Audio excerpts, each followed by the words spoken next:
de France, et sur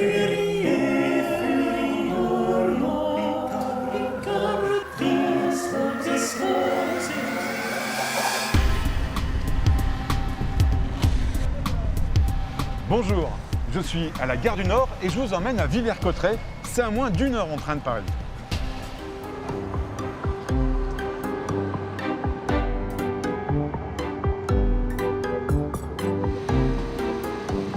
Le 20 mars 2018, Emmanuel Macron annonce à l'Académie française son souhait de transformer le château de Villers-Cotterêts en cité internationale de la langue française.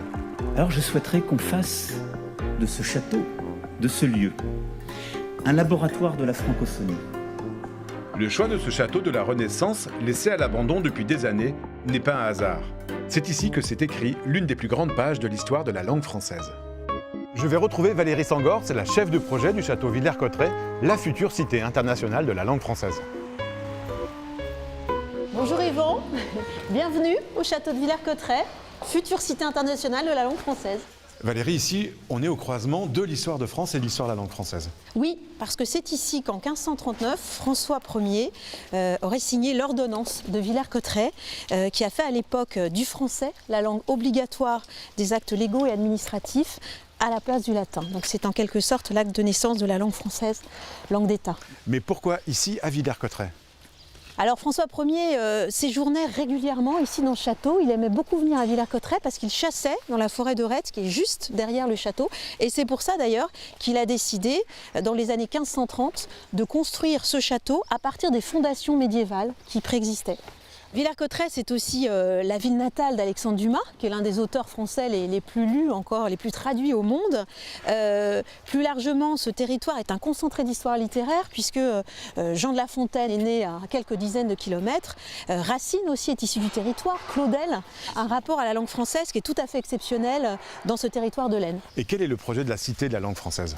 Le projet de la Cité de la langue française, c'est de créer un lieu vivant, un laboratoire de la langue, de la francophonie, et qui va associer des activités très très variées, à la fois d'exposition, de spectacles, mais aussi de formation, d'ateliers, d'apprentissage de la langue. Puis ce sera aussi un lieu de travail pour les artistes, les chercheurs, les pédagogues, enfin tous ceux qui mènent une réflexion ou un projet sur la langue comme levier d'apprentissage et d'insertion économique et sociale. Et là, pour l'instant, c'est un chantier. Oui, c'est un chantier qu'on va aller découvrir. Avec plaisir. Donc voilà, on est sur un chantier, donc il y a des mesures de protection, il faut mettre des bottes, le casque et la chasuble. Eh ben on y va. Voilà. C'est un chantier qui va durer combien de temps en tout ? Qui va durer 2 ans.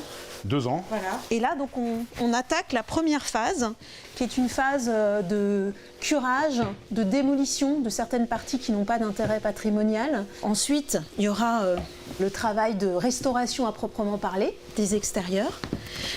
Puis le travail de restauration des intérieurs et notamment des vestiges architecturaux qui sont d'une qualité exceptionnelle qu'on va voir.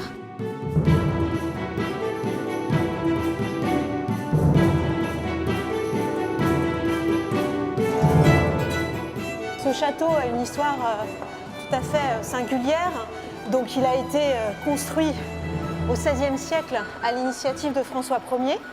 Et puis ensuite, ce qui s'est passé d'absolument incroyable, c'est qu'au début du XIXe siècle, Napoléon a décidé de faire de ce château un dépôt de mendicité. Donc à l'époque, c'était un lieu dans lequel on enfermait les mendiants. Puis à la fin du XIXe siècle, le régime s'est, on peut dire, un peu assoupli et c'est devenu une sorte de maison de retraite qui s'est trouvée gérée par la suite, devenue EHPAD, par la ville de Paris. Jusqu'il y a 6 ans. Là, on entre alors vraiment dans la partie, je dirais, un peu cœur du château, qui est cette salle des États ou chapelle, qui est donc le lieu dans lequel, en 1539, François Ier aurait signé l'ordonnance de Villers-Cotterêts. Et cette salle, évidemment, va se trouver restaurée dans le cadre de la campagne de restauration qui s'ouvre. Donc il y aura cette grande séquence patrimoniale que les visiteurs vont découvrir et ce sera aussi un parcours qui sera intégré dans le parcours de visite permanent de la future Cité internationale de la langue française, parcours qui sera consacré à la langue française. Si je comprends bien, tout commence dans 2 ans.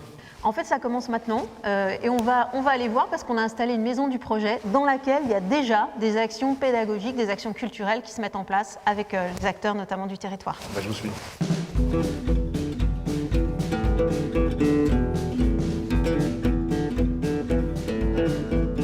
Et donc là voilà, cette maison du projet. Au cœur même du château. Voilà, en tout cas pour le moment, dans cette phase de travaux. Et donc elle accueille en ce moment même une formation avec Yann Novak et son association 10 sur 10. Merci pour la visite. Bah, Dis-moi, je reviens dans un an. Hein. Et bien dans un an. Au revoir, Yvan, merci. Yann Novak est polonais. Avec son association Drame Éducation, il forme les professeurs pour faire entrer le théâtre dans leur salle de classe et leur donner des clés pour aider les élèves à s'exprimer en français. 10 enseignants sont venus de toute l'Europe suivre cette formation avec 10 autres professeurs de Villers-Cotterêts. Animer une formation ici au château de Villers-Cotterêts, qu'est-ce que ça change? On est dans un endroit qui existe comme un projet, les professeurs l'ont découvert, mais dans 2 ans, ils auront l'occasion de le voir de leurs propres yeux et de se dire « Ah, on nous a raconté ça et maintenant on le voit ». Donc je pense que c'est inspirant parce qu'on est dans le futur.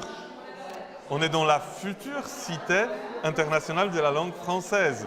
Et c'est le futur qui compte pour nous.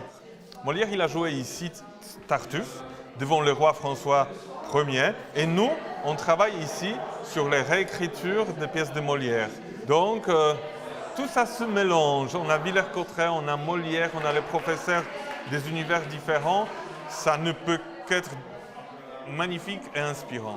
Bon, mais écoute, je te souhaite une bonne suite de formation. Je vais retrouver 2 professeurs de français dehors. Merci. Bientôt. Ouais, salut, ciao, bon travail. Ah, Simona et Myriam sont en train de travailler leur scène. Elle est devenue végane. Bonjour, ça va? Bonjour. Pardon, je vous interromps. Ça va? Comment se passe la formation? Oh, formidable.